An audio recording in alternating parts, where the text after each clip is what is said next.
menggelar olah TKP kecelakaan maut bus pariwisata di Subang, Jawa Barat yang menewaskan 11 orang.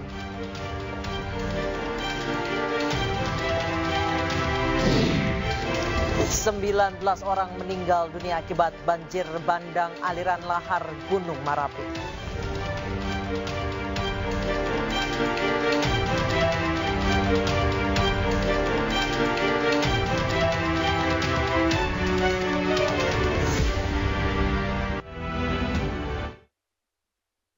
Di iNewsroom bersama saya Anisha Dasuki, kami akan membahas berita utama secara mendalam, komprehensif dan tentunya eksklusif. Dan sebagai pembuka iNewsroom hari ini kami memiliki informasi jenazah korban kecelakaan bus rombongan siswa SMK Lingga Kencana disambut isak tangis keluarga dan kerabat setibanya di rumah duka. Acara kelulusan siswa kelas 9 ternyata menjadi perpisahan untuk selamanya.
Isak tangis keluarga dan kerabat pecah saat jenazah Mahesa Putra, siswa SMK Lingga Kencana tiba di rumah duka Depok, Jawa Barat pada Minggu pagi. Korban merupakan anak pertama di keluarganya yang dikenal baik dan bertanggung jawab.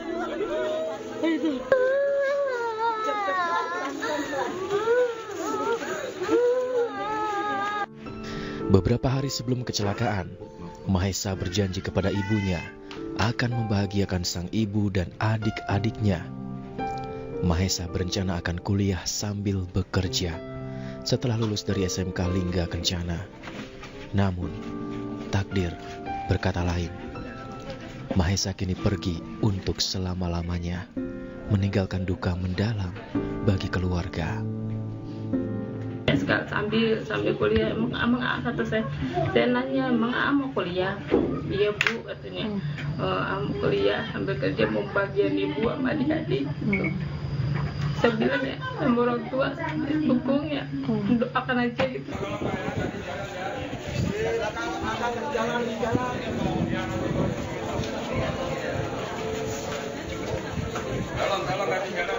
Isak tangis juga mengiringi kedatangan jenazah korban kecelakaan maut bus rombongan siswa SMK Lingga Kencana lainnya. Jenazah disemayamkan di rumah duka, kemudian disolatkan.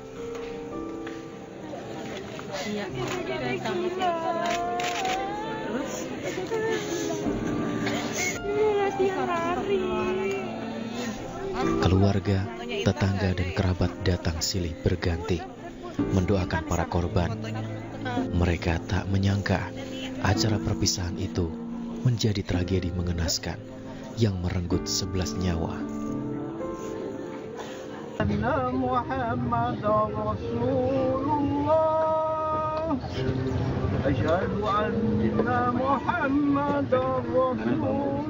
Dua jenazah atas nama Suprayogi yang merupakan seorang guru dan Intan Fauziah, siswi SMK Lingga Kencana, dikebumikan di TPU Islam Parung Bingung.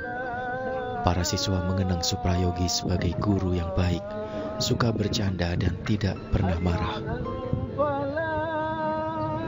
Sementara itu, salah satu siswa yang menumpang bus lain mencium tanda-tanda tidak beres pada bus naas yang ditumpangi korban.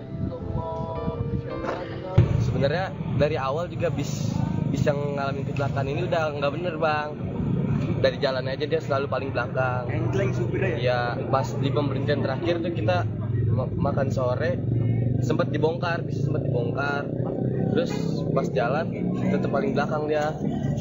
Terus pas kita sampai tempat oleh-oleh dapat kabar kalau dia mengalami remblong kecelakaan. Total ada 6 jenazah korban kecelakaan yang dimakamkan di TPU Islam Parung Bingung. Dari Depok, Jawa Barat, Yung Rizky, iNews melaporkan. Pemirsa, Wali Kota Depok sambut kedatangan rombongan 2 bus yang selamat dari kecelakaan maut di Subang, Jawa Barat. Pemkot Depok akan menanggung biaya pengobatan dan memberikan santunan keluarga korban. Wali Kota Depok Muhammad Idris turut menyambut kedatangan rombongan bus 2 dan 3 yang selamat dari kecelakaan di Subang, Jawa Barat. Wali Kota mengatakan hingga kini korban meninggal dunia masih dalam proses pemulasaran. Pihak Pemkot Depok pun akan menanggung biaya pengobatan dan akan memberikan santunan kepada keluarga korban meninggal dunia. Sementara perihal PO bus yang mengangkut rombongan ini diketahui bukan berasal dari Kota Depok. Bus tersebut diinfokan memang sudah menjadi langganan pihak sekolah. Hingga kini Pemkot Depok terus berkoordinasi dengan tim yang menjemput para korban, baik luka dan meninggal, serta dengan rumah sakit yang nantinya akan merawat para korban. Setelah kita mendengar kabar kecelakaan, langsung kita kirim armada ambulans dan mobil jenazah yang ada. Sebanyak kira-kira 34 mobil jenazah dan mobil ambulans untuk diberangkatkan ke sana. Ya, ini sudah ke sana semuanya. Kalau yang luka berat yang memang harus dioperasi pada saat itu dilakukan tindakan di sana. Itu nggak bisa, kalau nggak salah 4 orang. Selainnya luka sedang, luka ringan itu dibawa berangsur-angsur setelah mereka dipersiapkan dengan ambulans yang lebih lengkap di peralatannya yang ada di ambulans seperti itu. Sementara yang jenazah ini memang ada 1 yang belum teridentifikasi, yang lainnya sudah sekarang ada proses pemulasaran. Di sana kalau sudah lengkap akan dibawa ke keluarga, minta ke rumahnya masing-masing. Tapi saya bilang selesaikan identifikasinya dan BAP-nya dengan kepolisian setempat, diserahkan kepada Polres, yang memang Polres Kota Depok ke sana juga, dan nanti di sini diserahkan kepada keluarga dan tanda tangan bahwa jenazah sudah diterima oleh pihak keluarga. Sebab mereka tidak berkenan untuk ditempatkan di RSUD, jadi langsung ke keluarga mereka seperti itu. Pak, untuk total yang meninggal dunia, luka berat dan luka ringan ada detailnya nggak sih? Total yang meninggal dengan 1 orang yang di sana, pengendara motor itu 12. Yang warga Depok, siswanya ini, saya nggak tahu siswa gurunya ya daftarnya, itu ada 11 orang, laki dan perempuan. Yang selebihnya luka ringan, ada 4 tadi luka sangat berat, harus ada tindakan langsung untuk penyelamatan mereka. Karena yang patah itu tulang rusuk kalau nggak salah, dan juga ada beberapa bedah saraf yang memang harus diselesaikan di sana. Jadi dan sebagian juga ditempatkan di rumah sakit Brimob ya, karena memang di RSUD tidak ada bedah saraf. Kalau bedah saraf itu ada di Brimob. Demikian juga untuk ortopedi kita sudah siapkan untuk 10 ya, 10 kalau memang dibutuhkan di sini. Itu nanti pembagiannya kesepakatan dengan RSUD di sana dengan Dokter Agus yang kita kirim ke sana. Kecelakaan bus maut terjadi di Ciater, Subang, Jawa Barat. Kecelakaan melibatkan 5 kendaraan termasuk bus pariwisata Putra Fajar yang berisi rombongan siswa Lingga Kencana Depok. Akibat kecelakaan 11 orang tewas, 17 orang terluka berat. Dari 11 korban meninggal dunia, 10 orang merupakan siswa SMK dan 1 guru. Dan inilah pemirsa 11 nama korban kecelakaan.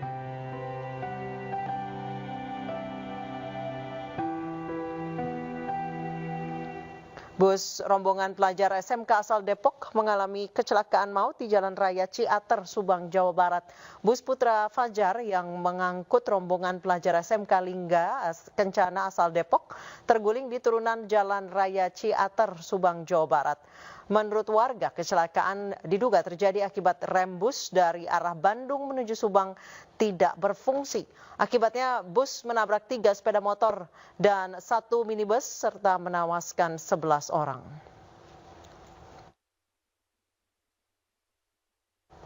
Orang tua salah satu siswa yang ikut rombongan Abdul Somad menyatakan dia terakhir kali komunikasi dengan anaknya sekitar pukul 17.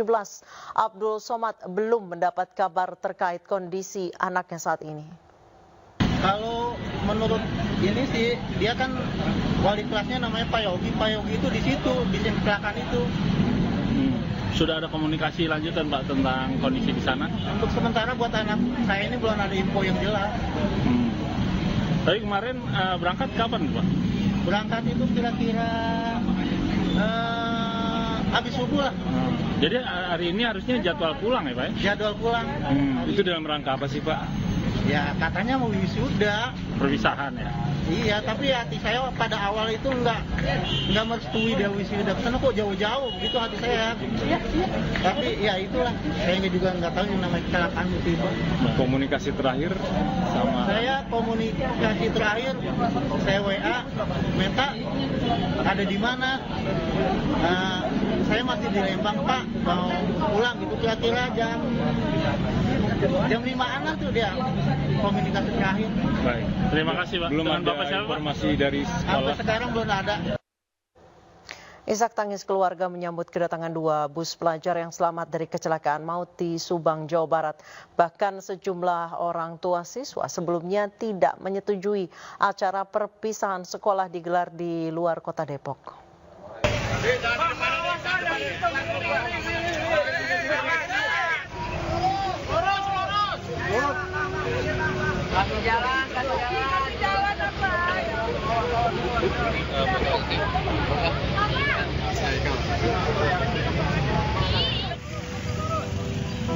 Dari kecelakaan di Subang tiba di Depok, Jawa Barat. Kedatangan rombongan bus disambut isak tangis keluarga.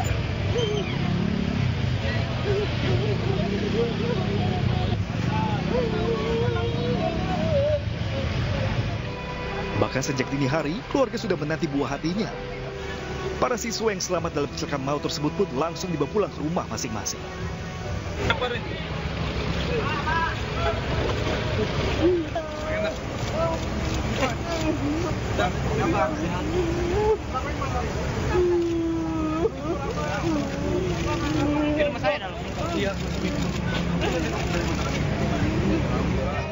Menurut pengakuan sejumlah siswa yang selamat, mendapat kabar salah satu bus alami kecelakaan ketika tengah berhenti di tempat oleh-oleh yang sebelumnya berkunjung ke tempat wisata Tangkuban Perahu.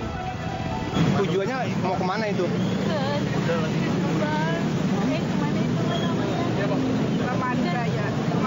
Kan ke Makan Alenda, makan buat rencanain apa sih sudah di sana kan.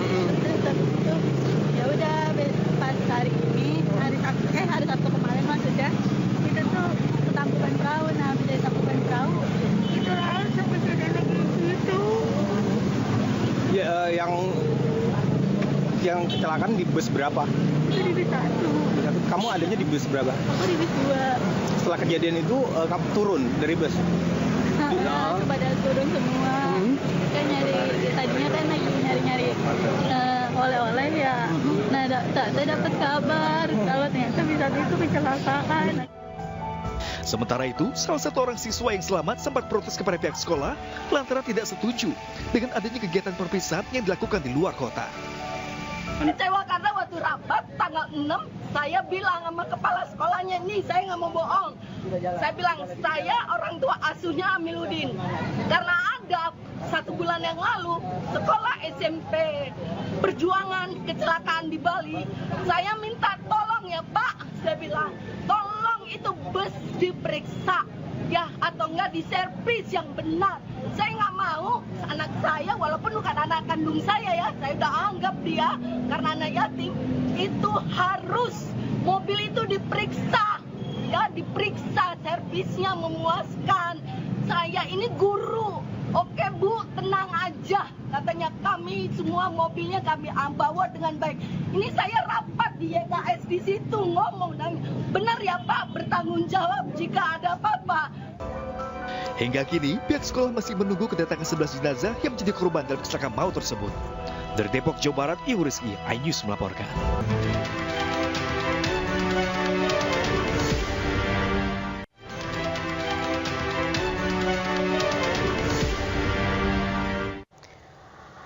Terima kasih Anda masih bersama kami di iNewsroom. Pemirsa, polisi menggelar olah TKP kecelakaan maut bus pariwisata di Subang, Jawa Barat yang menewaskan 11 orang.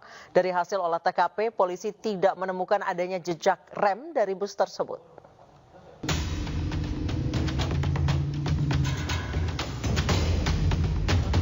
Pasca kejadian kecelakaan maut yang menewaskan 11 orang di turunan Ciater, Subang, Jawa Barat Sabtu malam, aparat kepolisian menggelar olah tempat kejadian perkara. Olah TKP dilakukan dengan memberi tanda dan mengecek barang-barang di lokasi kecelakaan. Polisi pun telah memberi tanda pola susunan kecelakaan terjadi, mulai dari awal bus oleng dan menabrak minibus, lalu terguling hingga menabrak 3 sepeda motor. Kepala Korps Lalu Lintas Polri Irjen Pol Aan Suhanan meninjau langsung lokasi kecelakaan maut di turunan Ciater, Subang.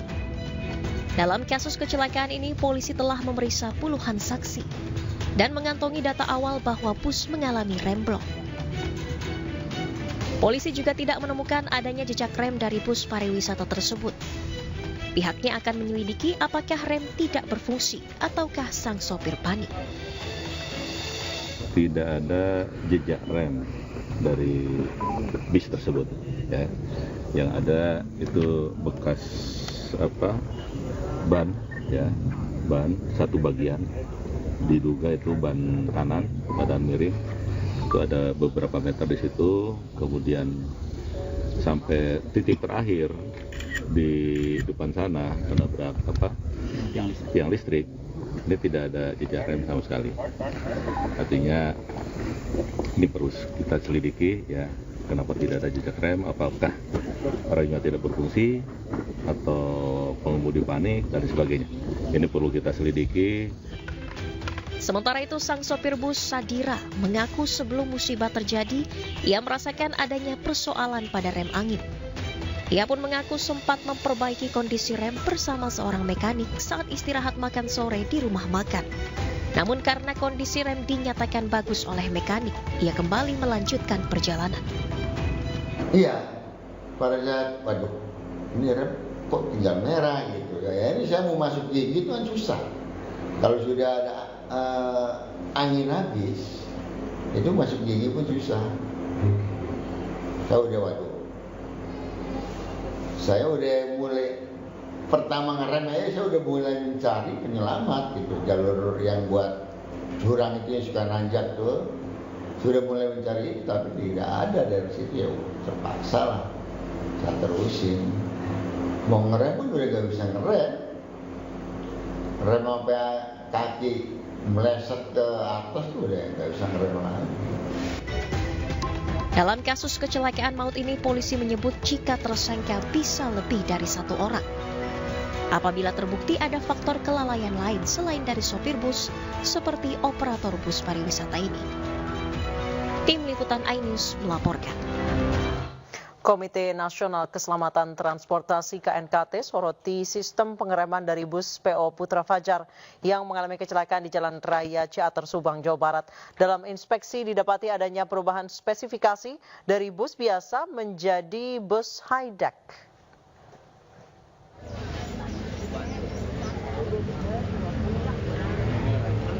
KNKT bersama Polda Jawa Barat dan Dinas Perhubungan Jawa Barat menginspeksi kendaraan bus maut PO Putra Fajar hari ini di Terminal Subang, Jawa Barat.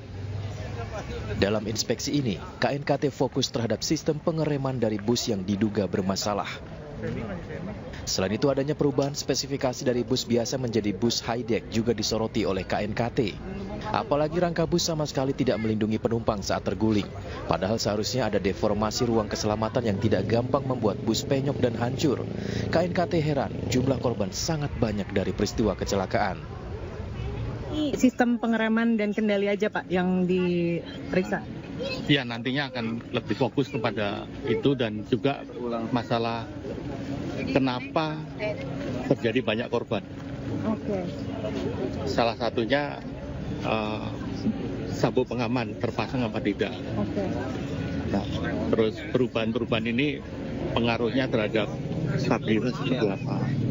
Terus juga masalah rangka bis, harusnya kan rangka bis ini kalau kebalik dia harus melindungi manusia yang di dalamnya. Tapi kita lihat sendiri kan dia penyok deformasinya, ruang keselamatan atau survival space-nya menjadi berkurang, menjadi kritis, sehingga mungkin ada penumpang yang kegencet atau ya tidak terlindungi lagi oleh strukturnya bis itu. Data dari inspeksi ini akan dikalibrasi dengan data lainnya seperti wawancara dengan sopir dan temuan lainnya di lapangan untuk memastikan penyebab peristiwa kecelakaan. Dari Subang, Jawa Barat, Rudi Setiawan, iNews melaporkan. Pemirsa, apa faktor utama yang menjadi atau menyebabkan kecelakaan maut bus rombongan pelajar SMK Lingga asal Depok yang menewaskan 11 orang dan guru? Dan siapa pihak yang sepatutnya bertanggung jawab terhadap kejadian tersebut? Sudah bergabung bersama kami Azas Tigor Nenggolan, pengamat transportasi. Selamat sore Bang Tigor. Selamat sore. Belum dibuka, Bang, audionya? Ya, baik. Selamat sore, Mbak Anissa. Baik, Bang Azas Tigor, tadi sempat disebutkan oleh KNKT bahwa salah satu yang disoroti ada perubahan spesifikasi dari bus biasa menjadi bus high-deck. Boleh dijelaskan, Bang Azas Tigor, kepada pemirsa apa bedanya bus biasa dengan bus high-deck dan apa bahayanya dari perubahan spesifikasi itu? Ya, kalau bus biasa itu bus standar ya, Pak ya. Yang tingginya seperti biasa umum gitu. Sekarang ini kan lagi musim dengan bis high-deck. Ya, kursinya tinggi, di bawah itu bagasi atau bahkan dia double deck buatnya begitu. Nah, jelas ini kan punya spesifikasi tertentu begitu. Jadi nggak boleh dirubah begitu saja gitu loh. Dari bis biasa menjadi bis yang high-deck karena ada kriteria yang harus dipenuhi tadi seperti dikatakan Pak Suryanto tadi, Ketua KNKT begitu. Jadi itu juga sudah diatur oleh undang-undang. Tidak boleh merubah semaunya saja spesifikasi kendaraan bermotor, Mbak. Nggak boleh. Karena itu menyangkut keselamatan, ya, menyangkut kompetensi busnya begitu. Nah, disitulah persoalan salah satunya. Jadi selain mesin juga memang bodi kendaraan itu juga harus diawasi. Kenapa? Kalau terjadi kecelakaan seperti ini tadi, bodinya harusnya dia melindungi penumpang yang ada di dalamnya. Nah, karena ini bukan standar, jadi dia nggak melindungi. Gitu. Ini kan bodinya hanya buat buatan saja, Mbak. Di luar melebihi spesifikasi standar awalnya begitu Pak Anissa. Baik, Bang Azas Tigor, ini disebutkan bahwa izin bus ini atau uji kelayakannya ini kedaluarsa Desember 2023. Dengan adanya perubahan spesifikasi dari bus biasa menjadi high-deck, harusnya tidak pernah diizinkan dong bus ini, tidak pernah layak jalan dong harusnya ya. Ya harusnya ketika uji kir bus ini yang mungkin 6 bulan sekali itu ketahuan Mbak Anissa, gitu dia nggak boleh beroperasi karena sudah berubah spesifikasi bodinya, badannya, gitu Mbak. Nah, banyak kecelakaan lalu lintas yang melibatkan bus-bus pariwisata seperti ini itu karena memang ada kelalaian dari PO-nya atau operatornya, ya, atau pembiaran dari atau pelanggaran dari perusahaan-perusahaan busnya, gitu loh Mbak, ya. Kendaraannya tidak layak jalan atau juga pengemudinya tidak layak beroperasi atau bekerja, itu dipaksakan. Bang Azas juga berarti bisa dikatakan bahwa uji kir, uji kelayakan itu formalitas, nggak bisa dicek gitu. Karena kan dari 2023 dia harusnya udah habis kan? Iya, Desember 2023. Nah, tapi itu masih bisa beroperasi. Jadi ini ada persoalan, ada aturan untuk melindungi masyarakat, tapi tidak ditegakkan oleh aparat, begitu loh Mbak. Ya sehingga kalau terjadi kecelakaan, ya seperti ini, ya tindakan itu yang harus dijalankan ke depan. Baik, Bang Azas Tigor, benarkan tolong koreksi jika saya salah. Sejauh ini kecelakaan dengan hasil akhir atau hasil investigasi bahwa ini adalah kelalaian pengemudi atau kondisi kendaraan yang tidak layak jalan, itu belum pernah ada PO bus ataupun perusahaan transportasi yang sampai masuk ke pengadilan. Sampai saat ini satu pun belum pernah ada, Mbak. Bertahun-tahun mungkin saya dengan Mbak Anissa sering ngobrol ya masalah ini ya, masalah transportasi. Belum ada, Mbak. Yang kemarin juga terakhir waktu harus mudik ya, yang kecelakaan travel gelap itu yang terbakar, akhirnya ada 12 orang meninggal dunia. Lalu bis Rosalia Indah yang terbalik karena pengemudinya ngantuk, itu ada 7 orang meninggal dunia. Itu kita nggak tahu bagaimana progres. Jadi karena tidak ada penegakan aturan hukum tentang transportasi, tentang lalu lintas, makanya orang nggak berubah taat, tidak taat, lalai terus, biarkan terus. Yang penting bisa beroperasi, bisa dapat duit. Gitu. Nah, kuncinya sekarang adalah ada aturannya. Harusnya ini ditegakkan, ya, supaya PO-PO yang lain juga berpikir gitu kalau dia mau lalai atau mau melanggar. Nah, pada satu kesempatan juga pernah saya dengan Pak Dirjen Perhubungan Darat, beliau mengatakan ini harus dicabut izin usahanya nih, perusahaan-perusahaan PO bus yang sudah melanggar. Belum pernah ada kejadian seperti itu ya Bang ya? Belum pernah ada satupun. Saya juga nggak yakin yang ini juga nanti akan ada tindakan hukum Mbak, secara tegas gitu. Ya, kan? Nah ini bahaya kalau dibiarkan begitu terus Mbak. Baik, sejauh ini untuk uji kir, uji kelayakan kendaraan itu menurut Abang sudah dijalani dengan baik atau ya hanya syarat administrasi aja, tidak benar-benar dicek gitu? Kalau Anda melihat kalau misalnya ini kan, dia 2023 sudah habis sebetulnya kan harus perpanjang itu. Iya, Desember. Ya. Nah ini kan uji kir 6 bulan sekali. Nanti kita lihat sejarahnya seperti apa. Dia perubahan dari bus biasa menjadi bus yang high-deck, itu mulai kapan? Kalau mulai tahun 2002 misalnya, berarti kirnya udah nggak benar gitu loh.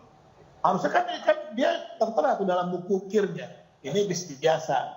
Ada yang kelihatan secara kasat mata bisnya sudah berubah bodinya jadi high-deck. Nah, ini juga memang penegakan aturan, Mbak, yang lemah kita. Itu. Baik, Bang Azas Tigor, sejauh ini Anda kecelakaan sering sekali terjadi selain karena ini salah satu penyebabnya adalah remblong pada saat bulan puasa kemarin adalah sopirnya kelelahan. Anda sendiri sudah pernah atau belum mungkin mensurvei PO-PO bus seperti apa mereka memperlakukan kendaraannya atau pengemudinya? Ya. Apakah SOP itu ditegakkan? Iya, jadi seperti yang saya dapat informasi dari teman-teman di KNKT gitu ya. Misalnya kalau supirnya ngantuk itu dipaksa untuk kejar setoran, gitu, kejar pendapatan dari PO-PO-nya. Jadi ada kerusakan sedikit dibiarkan begitu saja gitu. Padahal kerusakan dalam sistem bus ini kan akan berpengaruh ke yang lain. Iya. Gitu. Nah harusnya yang ditindak bukan cuma supir, tapi PO-nya juga gitu loh Pak. Baik, Bang Tigor, kalau mau minum silakan. Saya bertanya sedikit. Di beberapa negara, terutama bus-bus yang sering lintas antar negara di Eropa, itu sopirnya setiap 2 jam sampai 3 jam sekali wajib untuk istirahat. Wajib itu untuk istirahat. Maksimal 4 jam. Maksimal 4 jam. Iya. 1 jam. Bisa 1 jam. Ya saya pernah naik bis keliling Eropa ya. Nanti begitu dia masuk mau mengendarai lagi, dia diuji Mbak. Dia harus tiup alat itu, ya alat di busnya. Kalau dia mengandung alkohol atau apa, lain, mesinnya nggak nyala Mbak. Luar biasa. Kalau dia lebih dari 4 jam, PO-nya bisa menghentikan busnya jarak jauh Mbak. Nah, saya pernah bertanya, kenapa sering sekali berhenti gitu? Dia bilang kalau saya tidak berhenti, saya akan ditelepon oleh kantor saya akan ditegur oleh kantor saya. Di Indonesia itu sudah berjalan atau belum sih? Berarti itu setiap mobil sudah ada GPS-nya, yang ada yang mengontrol apakah ini mobil sudah berhenti atau belum, apakah sopirnya sudah istirahat apa belum. Di Indonesia sudah seperti itu belum Bang? Dengan sebegini banyaknya transportasi via darat ya? Saya sih menyaksikan itu bisa berjalan, Mbak, ya, karena memang tadi budaya bisnis transportasi di Indonesia masih lemah. Itu tidak taat hukum, ya. Perspektif keselamatannya juga masih rendah terhadap penumpangnya seperti itu. Jadi saya sanksi itu jalan. Jadi di Indonesia nyawa masih kalah sama uang ya, Bang ya? Masih kalah. Ini terbukti kan? Sudah banyak kecelakaan, satu pun loh, Mbak, belum ada perusahaan bus yang dicabut izin usahanya, padahal dia sudah membuat jatuh korban tewas banyak sekali. Bayangin, ya. Baik, terima kasih Bang Azas Tigor. Semoga kejadian ini cukup dibayar dengan mahal karena ada 10 siswa kelas 12 yang baru saja lulus yang harusnya bisa menjadi masa depan Indonesia. Baik, terima kasih Bang Azas Tigor. Semoga kejadian ini bisa jadi pelajaran walaupun dibayar dengan sangat mahal. Terima kasih banyak Bang Azas Tigor telah bergabung bersama kami. Iya, terima kasih.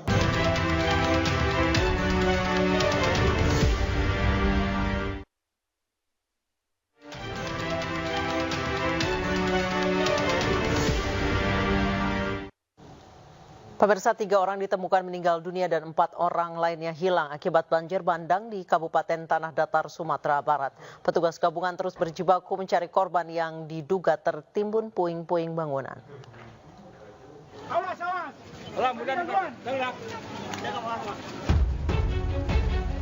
Petugas mengevakuasi korban banjir bandang yang tertimpa material bangunan di Nagari Pandai Sike, Kecamatan 10 Koto, Kabupaten Tanah Datar, Sumatera Barat.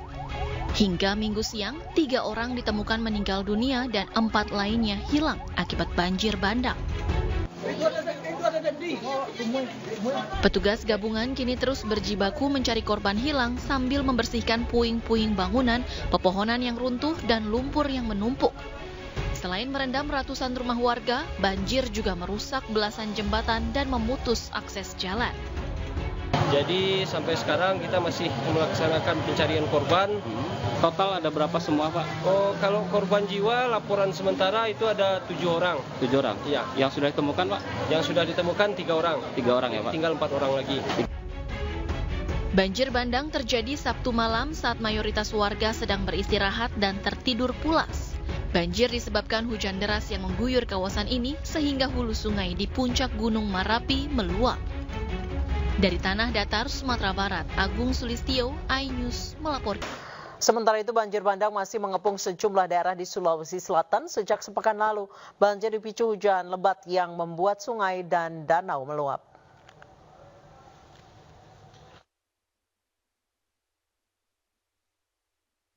Banjir setinggi hingga 2 meter masih merendam ratusan rumah warga di Kabupaten Sidrap, Sulawesi Selatan.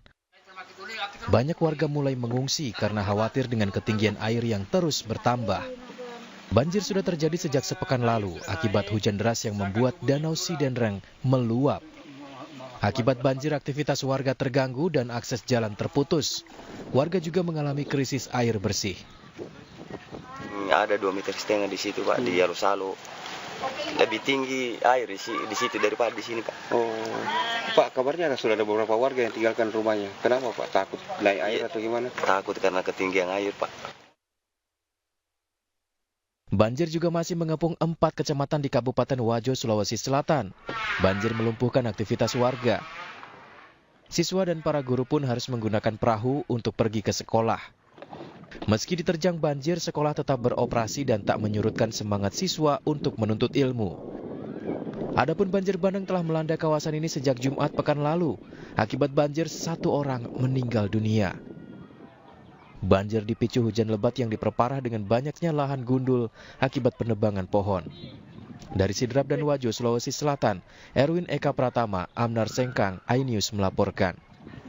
Jumlah korban bencana banjir lahar dingin di 3 wilayah di Sumatera Barat bertambah menjadi 33 korban meninggal dunia, 45 korban luka dan 22 lainnya masih dalam pencarian.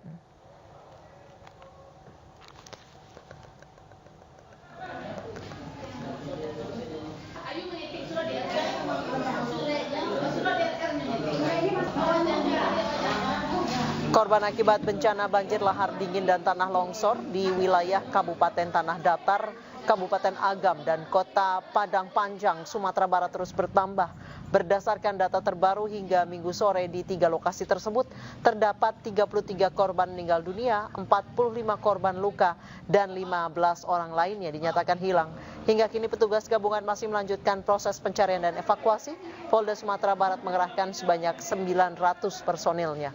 Pihaknya mengimbau masyarakat untuk selalu meningkatkan kewaspadaan mengingat kondisi cuaca yang belum kondusif. Dari tadi pagi, tadi siang, dan sore ini baru saja kita dapat info sudah 31 dan kita berharap tidak bertambah lagi. Tetapi pastinya yang 15 warga kita yang hilang itu kemungkinan juga sudah meninggal. Tetapi kita tidak akan berandai-andai kecuali nanti ada fakta yang ditemukan. Dan juga dari beberapa korban ini sudah dibawa ke beberapa rumah sakit, terutama di Rumah Sakit Bayangkara. Tadi terdaftar 5 yang ada di Rumah Sakit Bayangkara Kota Padang, tapi sebagian di antaranya ada yang di Bukit Tinggi, ada yang di Tanah Datar, ada yang di Padang Panjang dan Padang Pariaman.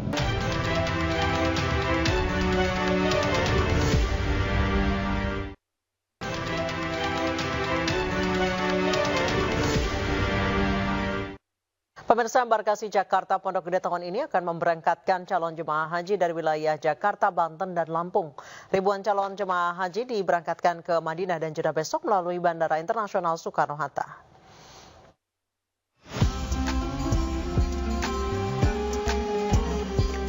Sebanyak 1.226 calon jemaah haji embarkasi Jakarta, Banten, dan Lampung akan berangkat melalui Bandara Soekarno-Hatta pada Senin 13 Mei. Calon jemaah haji terdiri dari 3 kloter, yakni kloter 4, 5, dan 6. Kloter haji dari Jakarta dan Banten telah tiba di Asrama Haji Pondok Gede Jakarta untuk pemeriksaan kesehatan, administrasi, hingga kebutuhan logistik dan akomodasi. Persiapnya sebenarnya kita udah tahun lalu ya, tapi karena waktu tahun lalu itu tidak ada pendamping, jadi ya tahun ini dapatnya ya alhamdulillah sih cukup matang, udah dari jauh-jauh kita siapin. Manajemen waktu itu harus kita terapkan dengan baik.